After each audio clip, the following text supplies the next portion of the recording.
Welcome to Fresh Off the Set. I'm Carrie Hawker-Diaz. And I'm David Osmond. Thanks for joining us today. Okay, so you've spent a little time on stage, sir. Man, they say 10,000 hours, then you become pro. I think that was by my first birthday. Wow. Because you've been doing this since like the very beginning. No, actually by default, I kind of was born into a musical entertaining family, so I didn't know any different. Yeah. I just assumed every kid's dad did this, and that's what I love to do. So entertainment certainly has been my world, and it's fun to cross paths with other entertainers and hear their experiences and what makes them tick. And sure. The good, the bad, the ugly, I mean, the behind the curtain, the behind the scenes, like all of it.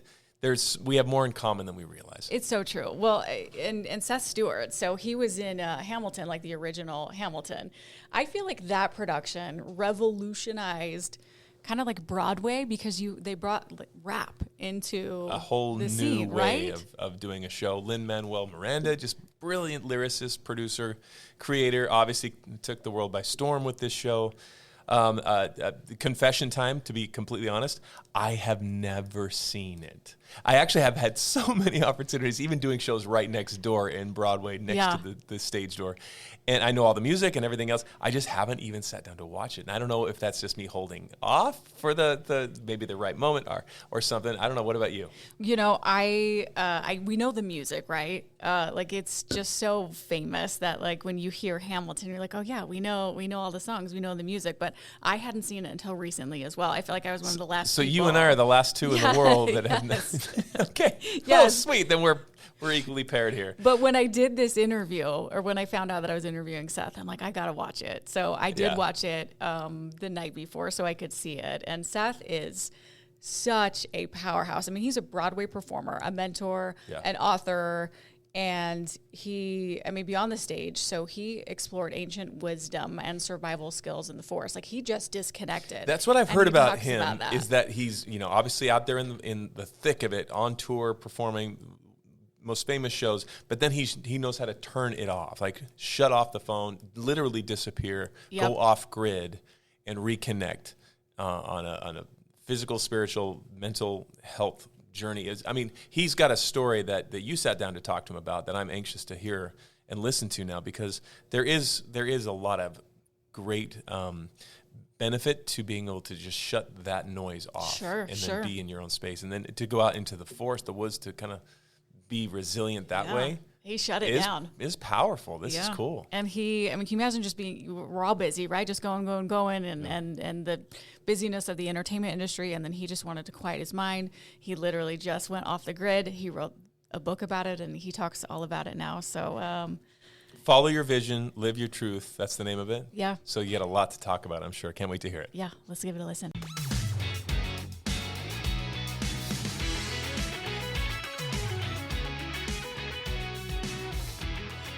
Seth, I am so thrilled to be able to talk with you today. Thank you for joining me. Absolutely. Thanks for having me. Let's rewind a little bit. Congratulations, first of all, on being part of the original Hamilton cast. I mean, no big deal. Can you share what it was like stepping into the world of this groundbreaking show? I always tell people it wasn't what the world sees it for now. We didn't know what we were doing. They had an idea of what the story that was going to be told and the music that was going to be sung. But to make it make sense for us was the tricky part. And I kind of think the fun part when you're going into rehearsals and building a show. But it didn't make sense to me, honestly. I was with the show off Broadway. It didn't really make sense to me until we got into the previews to where all these rap battles and congressional hearings finally made sense. So it was a building process, a very fun one, but one that didn't make sense till the end for me. And I think a lot of us actually. Well, it was kind of the first, at least if I'm aware of, like the first of kind of like this musical you're saying with like rap. And, I think it was obviously like very groundbreaking. So maybe at first you're like, is this going to work? Is this not? Obviously it did work really well. Yeah, it did. And I was really grateful because, it's a new take on a new show. It's not something that's been done on Broadway where, they're doing revivals or Disney shows. They're risk to be taken. So it could have gone either way, but the trajectory is clearly a global sensation now. So. It is, and now a movie. So it's so fun. And so you played Jefferson and Lafayette. And how did you prepare for such an iconic role? So I was in the original cast as an ensemble member from off Broadway, and then the original Broadway cast. And then I always understudied Jefferson Lafayette after Daveed Diggs. And so once he left the show, I took over the role. You know, I kind of had to just make it my own, but it was just so much fun because it's a Tony Award winning role that he created. And I just, you know, made it my own. It was one of my favorite characters and roles that I ever played. But it's also funny because, you know, these people weren't characters. This was a heightened version of real people in American history. You know, there's some real backstory to some of it, some of which was told in Hamilton and a lot there was missing. It was just a great character. Sure. Some history to pay attention to there. Yeah. Are there any like behind the scenes moments from Hamilton that have stayed with you over the years? I just remember it feeling like what it was. It felt like a battle to get through that shows because it was such a long show. You know, it was almost a 3-hour show. You know, when you get tired, you get giddy. There was a lot of backstage moments I remember where people just so tired that they were actually giddy and doing just the most hilarious things. But that was one of my top moments. And then I guess my other top moment was, you know, things that happened on stage. Again, the giggles. I love silly moments. And there was a couple times where we got, you know, an earful from our stage manager from not being able to keep it together. But again, it's live theater, so that's kind of what people love. When you catch that giggle bug, it's like you can't stop. It's over. The audience audience needs to pause for cast to get together. But those are the fun moments that I remember. That's so cool. Well, and Hamilton celebrated its 10th anniversary in 2025, and obviously going on 11 years, 2026 this year. How does it feel to see the legacy you helped build still resonate with audiences worldwide? I really took a step back once I left the show in 2017, but coming back this year when we did the Tonys and then we actually did the 10-year anniversary, when I saw the new cast in vocal rehearsal and I stepped on that stage, I cried because, you know, it had been almost 10 years and I really got to see the fruits of our labor, the cast and creatives, to say, here's a show that's created for a whole new, I don't want to say a whole new demographic, but just a wide variety demographic of young performers that some of them you can tell are still really young. It's even their first new show. That is something that you don't set out to do, but once you realize you done it, you set a precedent and given opportunities for other people. So I actually cried. Like when I watched that new cast perform, it was just, this is what it's supposed to be. They took it, they held it, and they made it their own and made it beautiful. Pretty cool to sit back and watch, I bet. I mean, you've had a great career. You've been part of In the Heights and Sweet Charity. How do you compare the energy and experiences of these shows? I don't say it's hard to compare, but it was at different stages of my life. When I did Sweet Charity, I was 21 years old. But to me, that's very much a classical theater piece, one that people know. It was a revival, and it was just kind of very fun. In the Heights, again, an original. So I had been with this creative team since In the Heights off Broadway. That was new. It was electric. To me, that's what Broadway really represents. New stories to be told, new shows to be seen. I think that's always what made people come to the theaters. And again, the same with Hamilton. Hamilton, though, was just, again, a different trajectory. We had major celebrities at our off-Broadway show. We were sold out in our off-Broadway show with any celebrity you can name, they were probably there. So it kind of really showed me that I really want Broadway to not get so Disney and really take chances, producers to take chances on some of these fresh shows, because that is why people always come to see theater. It is culture. The one thing that I love is that if we can keep culture on Broadway and not just Disney, even though I love Disney, I think we can really bring new voices and new stories to be told. Totally. And even after performing on some of the world's biggest stages, with all of that, you made a dramatic shift into studying with shamans and living off grid. What sparked that transition? After I did In the Heights, I went camping. I got lost. I said, I don't know how to survive in the woods. And so I went and I trained for 6 months. And that was back in 2012. Came out of that, started business, went into Hamilton. And then during Hamilton, I got a similar internal call that says, this will probably be my last Broadway show. And I really need to follow my heart. Pretty much since Hamilton up until about 2 years ago, I went and studied with shamans in Peru, here in the States, and was just learning nature's wisdom, learning the spiritual wisdom that has been on this planet since, indigenous tribes have lived here. Yeah. And it was like magic, the stage, theater, performing, it's like magic to me. And living close to the earth was the only other time I felt that similar magic, just in a different way. And it captured my heart. It's wild what nature can teach us. Just standing outside for 5 minutes, grounding, taking off your shoes, being on the grass, it is just transform almost in just a few minutes with doing that. Can you describe, and obviously you did it for much longer, but can you describe some of the lessons or maybe insights you gained from your time in the forest? The earth is our greatest teacher. She's always providing. So as a man, it kind kind of really taught me to kind of bring in more of my feminine of just appreciation and kind of giving back, gratitude, offerings, things of that nature. But she's always providing us, always protecting us, food, shelter, you name it. Everything comes from a fire. All of our technology today still comes from that simple fire. I think we're losing that as, the human race, our connection to our original roots, no matter what country or ethnic background we come from, that fire is a central fire that connects all of humanity. And that really brought me back to oneness. We are all a part of this central fire, and that the fire and music and food and dance, these very basic things, bring us all together. Being out there for a long time taught me my connection to Earth Mother, and that unity is really what we are all seeking. I love that. And speaking of oneness, you talked about that for a second. How did building your off-grid cabin and reconnecting with nature influence your mindset and approach to life and art from that end? It was very much a mirror. It taught me how I moved fast and how I needed to slow down after living in New York City for 17 years. So some things I did fast, and it really taught me to slow down and listen to what trees I needed to cut down. I didn't just, open up my whole land. I went bit by bit, and it taught me to kind of slow down a little bit in life and really listen before I'm making certain decisions. But again, the main theme out there was magic. Like, if you slow down, you will hear yourself, you'll hear your heart, you'll hear what you really want and are being guided to do. And that again, it taught me that there are other beings and other animals on the land. So I had to be very aware of where their homes were. I had to coexist with my environment around me as I was building. So it taught me to slow down. It was a mirror of how I was moving too fast, and just to really recognize and have an awareness of other things around me. Yeah. When it gets so quiet, right? I think a lot of us can be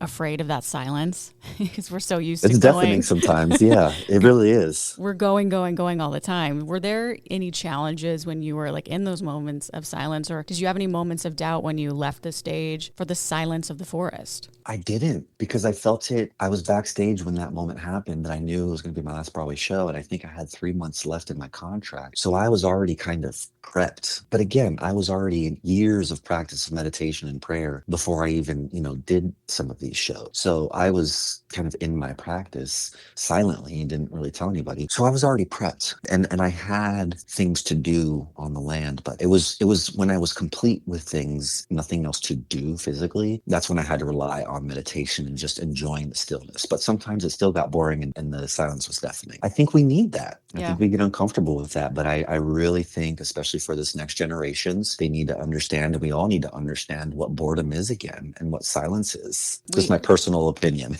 We get uncomfortable, but that's where we grow. We grow from that. You now mentor young performers through Performer's Edge. What are the most important skills or mindsets you emphasize to help them succeed? You might as well go after your dreams, because everything's going to be difficult. Very true. I really work with kids that are hungry. I don't care about, being the most talented person in the room. I care about the person that's a good young human that wants to grow. Those are always become the best athletes, the best performers. But the biggest gap that I've been realizing is that mindset and mental health wellness. And so that's been my biggest proponent is I can teach theater or dance classes all day long, but is it really going to help the next generation? So I teach them about mindset, mental health, wellness, and even a little bit of financial planning and networking. Those are the gaps to fill. Talent can take them all the way there, but this is show business, and I want them to understand the business side and then the mental health side. So that biggest thing with mindset is any career you pick is going to be difficult.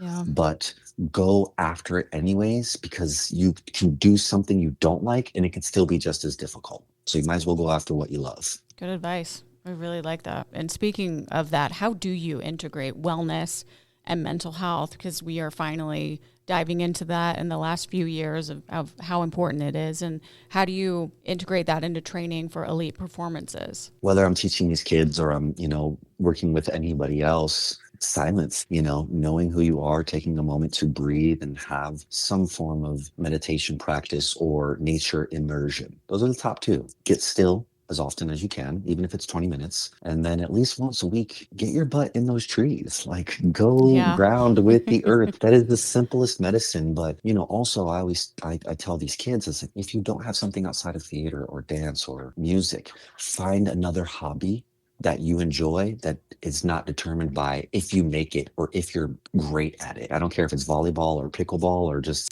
getting a degree in something else. Have something else that you love that is still just fun and is not based on what your career is going to be. And what our success looks like. Change that a little bit. That's important, I think, Yeah. too. Yeah. Have a little bit of something outside of it to just have fun. Well, and financial literacy and networking are often overlooked in performing arts education. How do you approach these topics with your students? I tell them everything that my mentors have taught me and everything that I've learned in actual practice. And so we're not really taught financial planning anyways in just general schools. So I give them ideas about investing. I give them ideas of, hey, you don't need to be on Broadway or be with some of the biggest television film shows. There are so many other opportunities out there that you can have a great career or start your own business within the realm of theater or performance, that if you build it over time, it's going to bring you income and make you wealthy. So basically what I do is I just open up their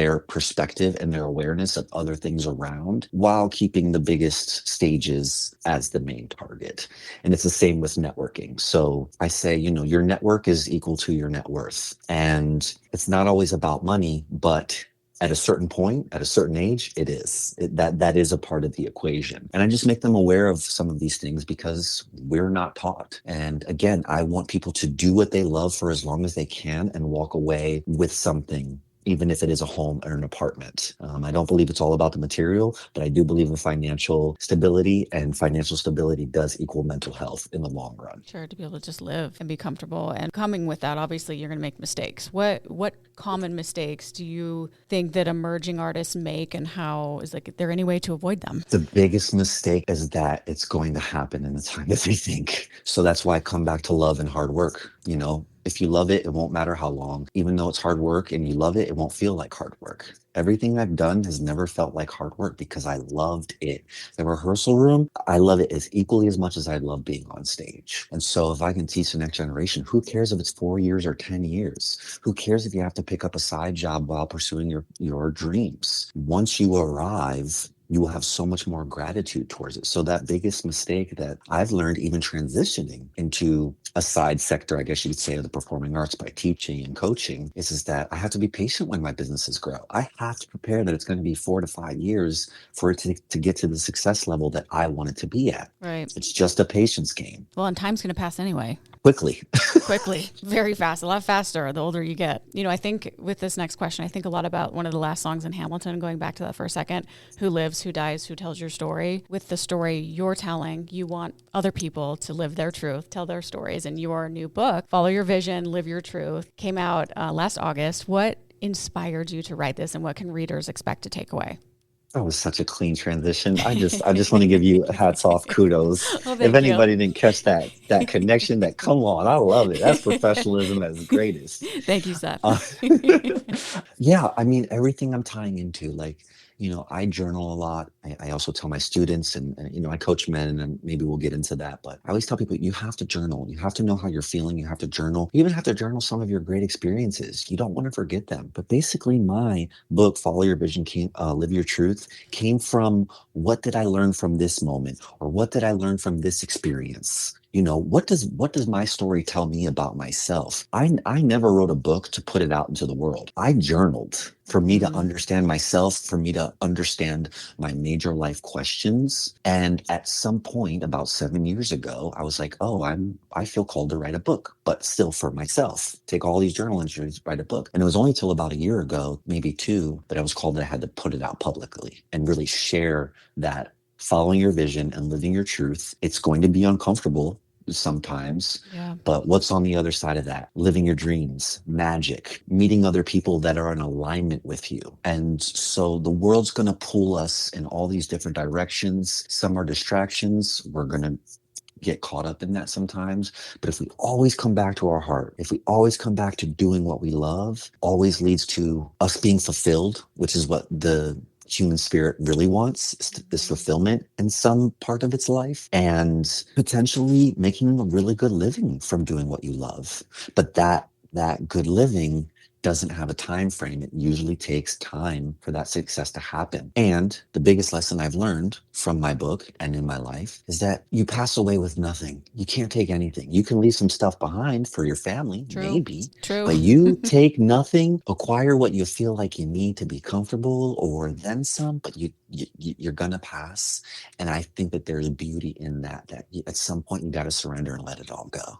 So true. Yeah, you only take memories and experiences. Make them. Make those memories, make those experiences. Yeah. And it's like not from a metaphoric, oh, life is fluffy. No, really make your life experiences your life. Make great memories, even if it's only with a few people or just by yourself. If you have to travel alone, travel alone. Go to Barbados or go to Egypt. But that's all you get to take with you. Very true. I do like what you said also in that with, I think a lot of us are looking at the work and the hard stuff. But if you focus on what's on the other side of that can bring you so much joy of what the hard work will reward you with. The journey, a lot of people are going to drop off along the way. Yeah.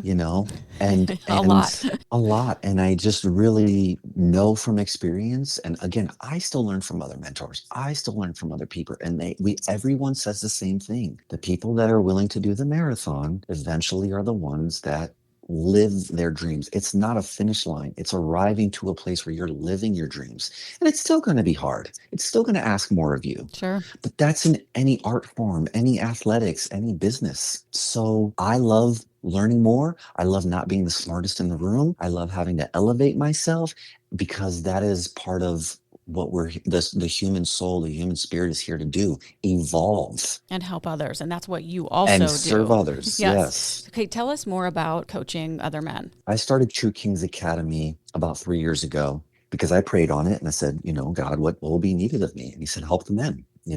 I noticed I've been in a lot of different ceremonies, a lot of healing spaces over the past 12 to 15 years. And there weren't a lot of men in there. If there was 50 women, there might be 4 men. Interesting. And that was a big indicator. The other big indicator was a lot of my female friends, didn't have really good options in dating. And I said, well, that's really sad. So those 3 things, praying on it, listening to my female friends, and being in healing spaces and not noticing there's a lot of men, I kind of really took that path. And so I run a course. We work on the spiritual side of things. Like no matter what your beliefs are, we really bring in divinity. I believe, my personal belief, is we have to have a higher connection, something beyond us. We have to heal our traumas. We have to heal our relationships, and we have to set a template for what the new healed man looks like. But that also means really being a provider. Like the world is changing, and so finances are changing. How we made money is changing. Want to move with the tides to really help these men be healed,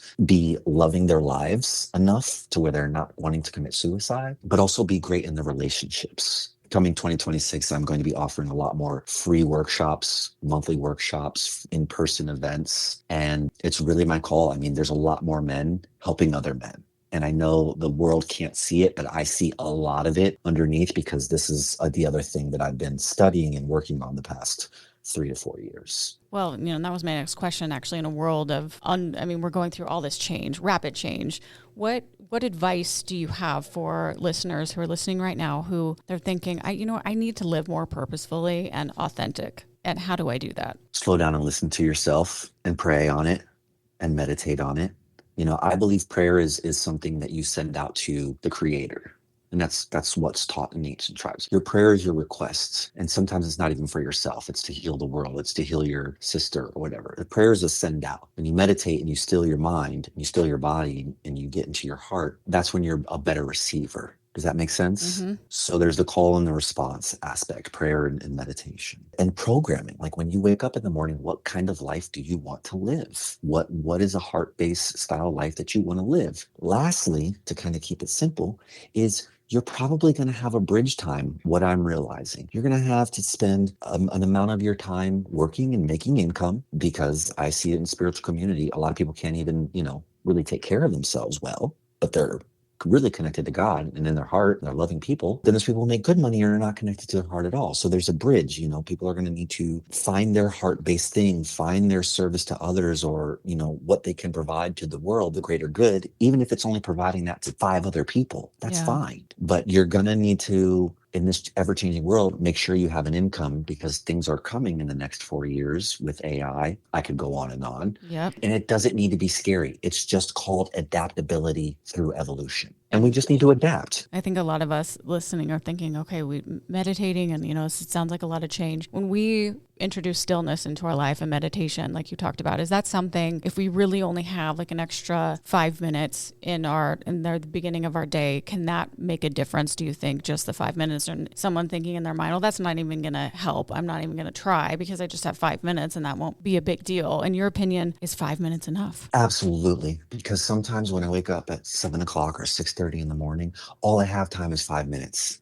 So that 5 minutes might be 5 minutes of gratitude. And I'm telling the universe, thank you for this, thank you for that. Not only that, it's getting me out of my grumpy mood because I have to get up at 6:30 in the morning. So yes, it does reprogram your mind and your body and your auric field into a space of gratitude, and that to receive more of that. There's too much study on it now. It's just, there's too much proof on it. So yes, 5 minutes of gratitude can be all of that. But again, 5 minutes, if that's all you have while you're brushing your teeth in the morning, could be, what do I want my life to be? 5 minutes every day for 365 days, that adds up to some time. And any great successful person, no matter what they do, has always said, I got here because I believed in it and I worked hard. Yeah. And that's just by universal law. At some point, what you want has to come to you if you're matching it, just like a relationship. If you want a great relationship, you have to be that great match to your relationship. This is all about relationships to the earth, relationships to ourselves, and relationships to others. So yeah, 5 minutes is plenty of time and it will help. And then prayer doesn't need to take more than 5 minutes. If you want to do a prayer, meditation doesn't need to be more than 20 minutes. And over time, it stacks up and you will see the difference. Gosh, that's so true. Not once has my mood not ever changed when I stop for a second and I'm just thinking of gratitude. When you shift your mind, and just, even if it's just for 30 seconds and you quickly just go, okay, I need to take this in for a minute and just focus on what I'm grateful for, it really does help. It really does help. And the world is always going to be chaotic. So all the listeners that are listening, the world is always going through change because of humans, because of technology. It's always going to change. So it is kind of your responsibility to stay grounded amongst all of the chaos. And not everything is chaos. Only, certain medias push out chaos. But there's a lot of beautiful things happening in the world, even with technology, even with people cleaning up the oceans. And so it's our responsibility, especially as adults, to be an anchor of groundedness for others around us and for ourselves. So taking 5 minutes of responsibility to be in gratitude or sending out prayer, even if it's not for you, my opinion, we should be praying for others that might be going through something, because it's sending out positive energy. As this world shifts, as this world changes, it is our responsibility to stay grounded. And there is beauty in the world as much as there is chaos, and so is this earth realm. It's both. Looking back on your own career and your life journey, is there a moment or a decision that you would highlight as pivotal? Yes. When I answered that call in my heart to go be with the earth for extended periods of time. Every time I've done it, it's always been magical. And it brought me to a place that was priceless. Like, without the connection to myself, without my connection to God's source, without my connection to Earth Mother, I could have $10 million and potentially be absolutely miserable. But and the other pivotal point is realizing, okay, I have that years of integration. The other pivotal point is realizing I can come out here, create businesses, make good money, because there's nothing wrong with making good money if it's not harming others. I could go into that whole philosophy. There's nothing wrong with being a great business person and still having that same connection and showing others they can have great businesses that serve other people, that serve humanity, while still having that same connection to the earth themselves and God. Sure. And bonus, yeah, if it's fulfilling your heart and helping others, and you're making money at the same time, that's the ultimate. And I was just going to ask you about your future. What's next for Seth? Are there upcoming projects or new directions that we're looking for when we follow you? Yeah, the hardest part of this year was giving up some of my dreams in order to start to really step into this mentorship, which I'd already been doing. My biggest life lesson this year is I've put out a book. I put out this course for Performer's Edge, but I've realized I have to give up. I really have to trim the fat and really focus on one or two things. And those two things are Performer's Edge, where I help young performers transition from high school into college performing arts, or from college into the professional world. And I help their parents and teachers as well in that transition and how to really do it. That's my giving back to this next generation of performers, because we always need dreamers and we always need storytellers. Throughout every war we've had, we've always needed it. So that's that, and really helping these men with my True Kings Academy. Honestly, if I can do these as well as I want, I really could see myself doing this the next 20, 30 years and really giving back. And it lights my fire the way that performing did. So, I mean, hey, if they needed me on stage 5, 6, 7, 8, I will throw down. You hear me? I will stay ready. But, mentorship and coaching is what I think that the world needs. And that's where I'm going to answer that call. Well, Seth, you're lighting our fire, so we need you. We need you around to help us out, and wish we can continue this conversation for a long time. We have a couple more things, so finally, as we wrap up, if you could give one piece of guidance, you were just talking about performers and creatives, that have watched you on stage and film, and to these aspiring performers and dreamers and creatives, what would it be? Keep going. As cliche as that might sound, keep going, because it is worth it every time you reach that stage and you affect the audience in a way that you would never even know. So, number one piece of advice for performers: keep going. It's worth it. I grew up dancing, and I feel like you hit those moments, just all you see is the wall. No idea how beautiful it is on the other side. You just got to keep going. I think that's one real advice. Okay, we are going to wrap up with what we call the Fresh Five. There are 5 quick questions to get to know you a little bit better in a different way. Seth, are you ready? I'm ready. Okay, here we go. You're on a flight or on a road trip. Where are you headed? Ooh, Costa Rica. I've never been. I want to go. Next one, Friday night or Sunday morning? Ooh, Sunday morning. I had a feeling. Favorite comfort food? Is there something that makes you think of home, or grilled cheese? That's a good one. Do you like to call or text? Call. Let's talk. And last one. What is making Seth smile in his life right now? The few good people around me. You don't need a lot. You just need a few. And so the people that I have around me that I can maybe count on one hand, I'm eternally grateful for them. Powerful circle. Get you through a lot. All you need. That's all you need. And we need your book. And we need to follow you. So where can we follow you and follow your vision, live your truth? Absolutely. So everything is on my website. I am SethStewart.com. Performer's Edge, my True Kings is on there, and also my book. They'll be getting the original first copies from me. I only have a few left. And then my social media is the same. I am SethStewart.com. Everything, all my links are on there. And if it's not for you, maybe you could share with a friend. Can't wait to follow along actually and see what you are doing in 2026 and in the future for many, many years. You've changed me in this short conversation, and I'm sure a lot of people listening right now. Oh, thank you. Seth, thank you for sitting down with me and talking with me. Appreciate you so much, Seth Stewart. Thanks so much. Thank you. And thank you for listening to another episode of Fresh Off the Set. Please rate, review, and subscribe, and we will see you next week.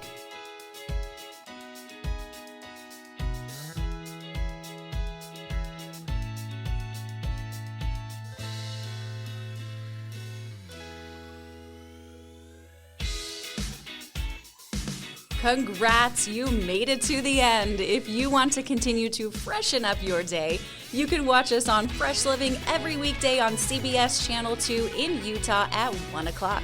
You can also watch us on our YouTube channel, KUTV Fresh Living, and follow us on social media. We will see you next week.